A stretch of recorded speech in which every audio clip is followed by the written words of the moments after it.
ఉక్రెయిన్లోని ఒడెస్సా port నుంచి వెళ్తున్న ఓ వాణిజ్య నౌకపై జరిగిన దాడిలో 4 భారతీయులు ప్రాణాలు కోల్పోయారు. మరొకరి పరిస్థితి విషమంగా ఉంది. ఈ మేరకు విదేశాంగ శాఖ అధికారికంగా ఓ ప్రకటన విడుదల చేసింది. ఈ నెల 19న ఎంవి గోల్డెన్ లియో నౌకపై దాడి జరిగినట్లు వెల్లడించింది. దాడి సమయంలో నౌకలో 17 మంది ఉన్నారని, అందులో 5 భారతీయులని పేర్కొంది. 4 భారతీయులు సహా 10 మంది మృతి చెందారు. అయితే ఎవరు దాడి చేశారనేది మాత్రం వెల్లడించలేదు.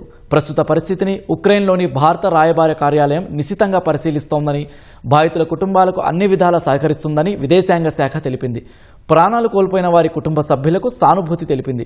మృతదేహాలను త్వరగా స్వదేశానికి తరలించేందుకు ఏర్పాట్లు చేస్తున్నట్లు పేర్కొంది.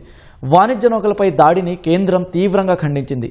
వాణిజ్య నౌకలను లక్ష్యంగా చేసుకోవడం, పౌర సిబ్బందిని ప్రమాదంలోకి నెట్టడం, నౌకాయాన వాణిజ్య స్వేచ్ఛకు ఆటంకం కలిగించడం సరికాదని చెప్పింది.